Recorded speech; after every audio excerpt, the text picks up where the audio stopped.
ঘুরে ঘুরে ঘোরাঘুরি করতে করতে আবার বেরিয়ে পড়েছিলাম। তবে এ যাত্রায় আমাদের গন্তব্য ভারত মহাসাগরের বুকে নাশপাতি বা আমের আকৃতির এক দেশ, যার নাম শ্রীলঙ্কা। যে দেশটিকে কিনা ভারতীয় উপমহাদেশের মূল ভূখণ্ড থেকে বিচ্ছিন্ন করেছে মান্নার উপসাগর ও পল প্রণালী। প্রাকৃতিক নৈসর্গ, ঐতিহাসিক ধর্মীয় স্থান ও প্রত্নতাত্ত্বিক নিদর্শনে সমৃদ্ধ এই এশিয়ার দেশটিতে ক্রঞ্চিপনা নিয়ে আপনাদের জন্য আমার travel blog series point of view Sri Lanka.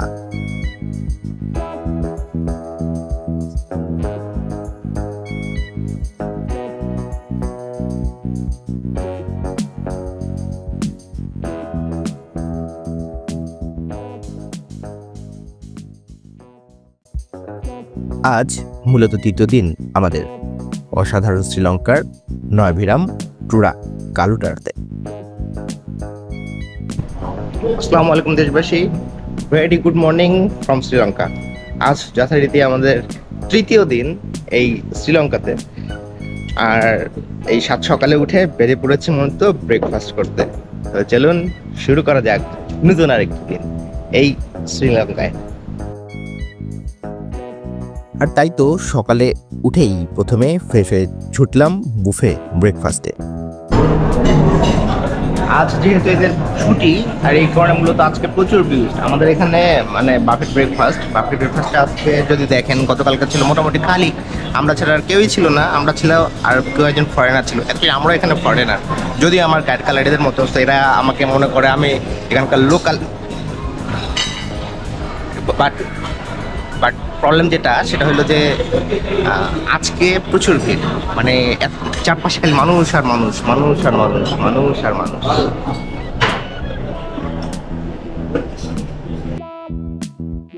যেহেতু আজ স্থানীয় মানুষের আনাগোনা বেশি, তাই খাবারের আইটেমেও আজ স্থানীয় শ্রীলঙ্কান খাবারের আধিক্যতা বেশি। ব্রেকফাস্ট করেই উঠে শেষবারের মতো ছুটলাম আমাদের হোটেল সংলগ্ন ভারত মহাসাগরের সৈকতে। শ্রীলঙ্কা ভ্রমণ নিয়ে আমার 3 পর্বের travel blog series point of view শ্রীলঙ্কার সকল পর্ব দেখার আমন্ত্রণ রইল।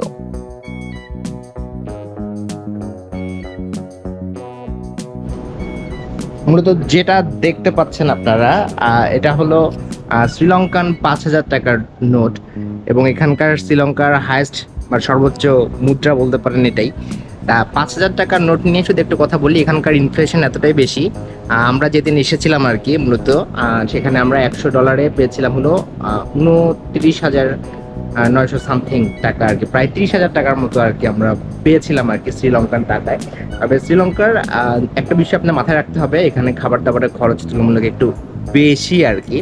এখানে আপনার কোনো ভালো জায়গাতে যদি আপনি খেতে চান একবেলা, মোটামুটি মানে খুব আহামরি না, তাও আপনার কিন্তু মোটামুটি এরকম একটা নোট লাগবে। তো এই জিনিসটাই মাথায় রাখবেন শ্রীলঙ্কা ট্যুরের ক্ষেত্রে, যে এখানে কিন্তু মানে হয়তো স্বাভাবিকভাবে যদি দেখেন যে বাংলাদেশি টাকায় 12,500 টাকাতে আপনি প্রায় 30,000 টাকা পাচ্ছেন আর শ্রীলঙ্কাতে এসে, কিন্তু শ্রীলঙ্কার এই টাকার কিন্তু মান নেই। মূলত ব্যাগ বস্তা সবকিছু এবার গুছিয়ে ফেলার পালা, আর কিছুক্ষণ পরই আমরা এই টুরা কালুটারা থেকে বেরিয়ে পড়বো আমাদের রিসর্ট থেকে। আপাতত বিদায় কালুটারা।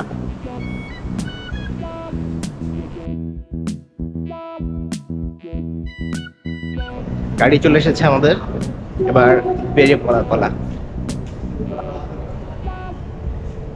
চেক আউট করে যথারীতি চড়ে বসলাম আমাদের জন্য নির্ধারিত কোস্টারে। এবার পথধারা কলম্বোর। কলম্বো হলো শ্রীলঙ্কার পশ্চিম উপকূলীয় একটি শহর, যা কিনা একই সাথে শ্রীলঙ্কার নির্বাহী ও বিচার বিভাগীয় রাজধানী ও প্রধান সমুদ্র বন্দর। যদিও প্রশাসনিক রাজধানীকে কলম্বো সংলগ্ন শ্রী জয়পুরবর্ধন কোর্ট শহরে ছড়িয়ে নেওয়া হয়েছে। কলম্বো শহরটির পূর্ব নাম ছিল কাকতানতোত্তা, যার অর্থ কেলানি নদীর ফেরিঘাট। আরব বণিকরা এর বিকৃত নাম দেয় কালাম্বু। 1517 সালে পর্তুগিজেরা ক্রিস্টোফার কলম্বাসের সম্মানে শহরের নাম বদলে কলম্বো রাখেন।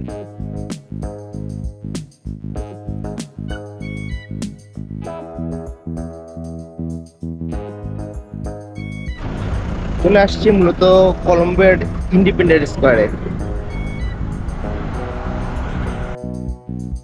কলম্বো শহরে ঢুকেই প্রথমে চলে গেলাম বিখ্যাত ইন্ডিপেন্ডেন্ট মেমোরিয়াল হলে, যা হলো শ্রীলঙ্কার একটি জাতীয় স্মৃতিস্তম্ভ, যা ব্রিটিশ শাসন থেকে শ্রীলঙ্কার স্বাধীনতার স্মরণে নির্মিত হয়েছিল।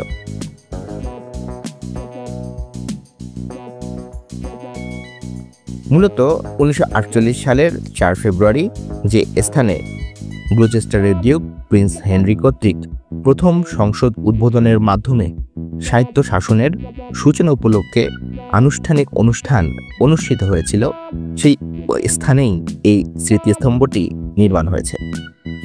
মূলত আমাদের মতো ব্রিটিশ শাসনে থাকা শ্রীলঙ্কার, যার কিনা তৎকালীন নাম সিলন, আনুষ্ঠানিকভাবে ব্রিটেনের কাছ থেকে স্বাধীনতা অর্জন করে 4 ফেব্রুয়ারি 1948 সালে। মূলত কাছেই বিখ্যাত কলম্বো ক্রিকেট স্টেডিয়াম। 1945 সালে কলম্বো ওভাল নামে এই স্টেডিয়ামটি প্রতিষ্ঠা করা হয়েছিল।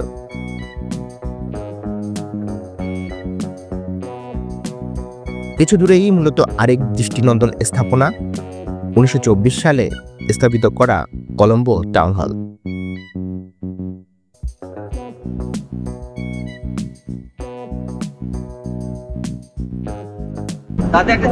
চলে আসছি মূলত কলম্বো লোটাস টাওয়ারে। লোটাস টাওয়ার হলো শ্রীলঙ্কার কলম্বো শহরে অবস্থিত একটি টাওয়ার। বর্তমানে এটি দক্ষিণ এশিয়ার সর্বোচ্চ টাওয়ার। এই টাওয়ারটি প্রথমে নির্মাণের কথা ঠিক হয় পেলিয়াগোড়া নামক এলাকায়। পরে শ্রীলঙ্কার সরকার এটি কলম্বোতে নির্মাণের কথা বলে। 16 সেপ্টেম্বর 2019 সালে মূলত এটি উদ্বোধন করা হয়।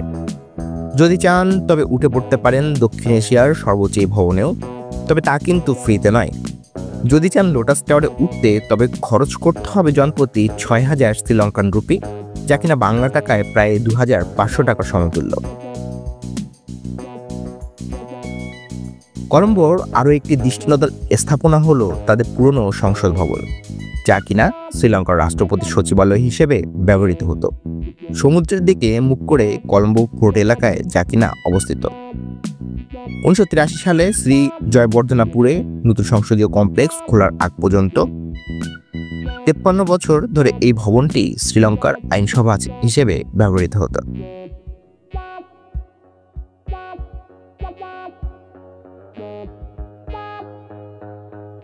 শ্রীলঙ্কার এই কলম্বো শহরের বিখ্যাত বিচ হল গলফেস বিচ, যা কিনা গলফেস গ্রিনের সাথে লাগোয়া। 1859 সালে governor sir Henry George Ward এই স্থানটি তৈরি করেছিলেন। এককালে যা ব্যবহার করা হতো রেস কোর্স ও গল্ফ কোর্স হিসেবে। বর্তমানে এই স্থানটি উন্মুক্ত সকলের জন্য। প্রতি বছর শ্রীলঙ্কার জাতীয় দিবস উদযাপনের স্থান হিসেবে যা কিনা ব্যবহৃত হয়।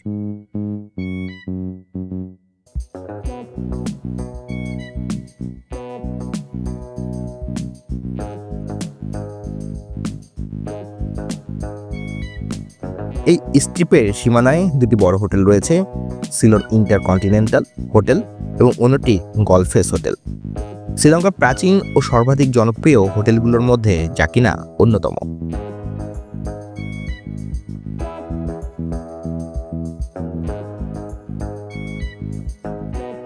গলফেস বিচ ঘুরে ঢুকে পড়লাম পুরনো কলম্বো, সেই সাথে ঘুরতে শ্রীলঙ্কার ব্যাংকপাড়া।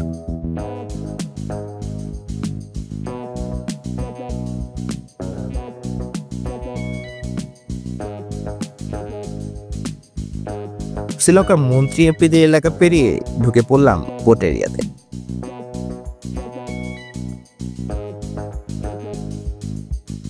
একই রকম পোর্ট এরিয়া আমাদের চিটাগাংয়েও আছে, কিন্তু পরিচ্ছন্নতায় কলম্বো অনেক এগিয়ে।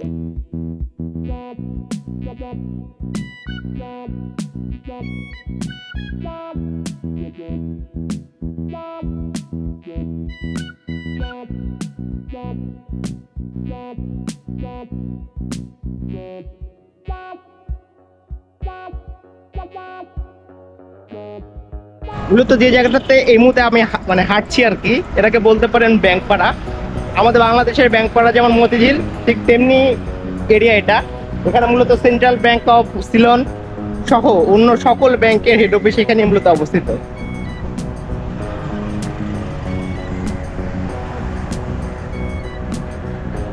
একজন ব্যাংকার হয়ে আরেক দেশের ব্যাংক পাড়াতে হাঁটাহাঁটি বিষয়টা বেশ মজার। ওল্ড কলম্বো পোর্টের এই ইয়ার্ড রোড এরিয়াটি তুলনা করতে পারেন আমাদের দেশের মতিঝিলের সাথে। মতিঝিল যেমন বাংলাদেশের ব্যাংকিং খাত ও বাণিজ্যের কেন্দ্রবিন্দু, একই রকম শ্রীলঙ্কার কলম্বোর এই এরিয়াটি। কলম্বের পথে পথে মূলত হাঁটছি। এটা হলো পোর্ট এরিয়া এবং এই এলাকাটা কিন্তু মুসলিম অধ্যুষিত একটা এলাকা। আপনারা যারা চায়না মার্কেট খোঁজেন বিভিন্ন দেশে গেলে, এখানেও চাইনিজ স্ট্রিট আছে, সেখানে আসতে পারেন। ওই আমাদের নিউ মার্কেট টাইপ আর কি বিষয়টা।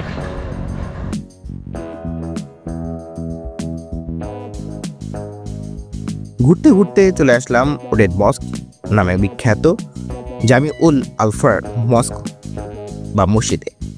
এলাকাটা অনেকটাই আমাদের পুরনো ঢাকার মতো। এলাকাটি মূলত মুসলিম অধ্যুষিত বাণিজ্যিক এলাকা।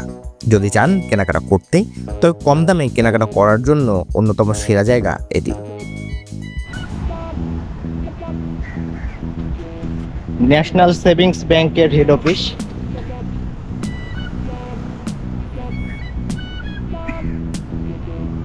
পুরনো স্থাপনা সব। আপাতত কাজ হচ্ছে চকলেট কেনা। দেশের বাইরে আসলে যে জিনিসটা সবসময় করতে হয়, এবারও তার ব্যতিক্রম না। তবে এবারকার অনুভূতিটা একটু ভিন্ন। আজকে মূলত ছুটির দিন, বন্ধের দিন। প্রথমত আজকে রবিবার, আর দ্বিতীয়ত বৌদ্ধ পূর্ণিমার ছুটি। এই কারণে পুরো শহর ফাঁকা মোটামুটি, যদিও এটা মূলত ব্যাংক পাড়া শ্রীলঙ্কার।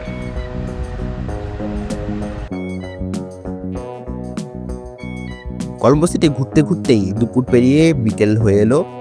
এবার যে ফিরতি পথ ধরার পালা, কারণ আজ 9:30 আমাদের ফ্লাইট ঢাকার উদ্দেশ্যে। তাই দিনের আলো নেভার আগেই পথ ধরলাম এয়ারপোর্টের উদ্দেশ্যে। কলম্বো শহর থেকে প্রায় 35 কিলোমিটার দূরে এই এয়ারপোর্ট। শ্রীলঙ্কা সুন্দর এক শান্ত শহর, আর তাই তো সময় পেলেই আসবেন এই দেশটি দেখতে। শ্রীলঙ্কা ট্রিপের ভিসা, ইমিগ্রেশন, সিম, কারেন্সি সব কিছু নিয়েই আরেকটি আলাদা ব্লগ থাকবে আমার চ্যানেলে। যারা শ্রীলঙ্কা ঘুরতে আসতে চান তারা অবশ্যই এই ব্লগগুলো দেখার আমন্ত্রণ রইল। এবার ঘরে যাওয়ার পালা, তো চলুন ঘরে ফেরা যাক। অতঃপর আমরা চলে আসলাম বিমানবন্দরে। চেক ইন শুরু হতে এখন অনেক বাকি। চেক ইন করে বোর্ডিং পাস নিয়ে ঢুকে পড়লাম ইমিগ্রেশনে। কোনো প্রশ্ন ছাড়াই সিল দিয়ে দিল ইমিগ্রেশন। অতঃপর ঢুকে পড়লাম লাউঞ্জে। লাউঞ্জকে ব্যবহার করে যারা গ্লোবাল লাউঞ্জ ব্যবহার করতে চান তাদের জন্য এখানে আছে প্লাম স্ট্রিপ লাউঞ্জ। আর এই লাউঞ্জ ব্যবহার করতে গিয়েই মূলত বুঝতে পারবেন কেন প্রথম ব্লগে বলেছিলাম আমাদের দেশের বলাকা লাউঞ্জ অনেক ভালো শ্রীলঙ্কার লাউঞ্জগুলোর তুলনায়। ঢাকা এয়ারপোর্টের তুলনায় অনেক বড় এরিয়া নিয়ে এই কলম্বো এয়ারপোর্ট, কিন্তু তুলনামূলক লাউঞ্জের মান অতটা ভালো নয় এখানে।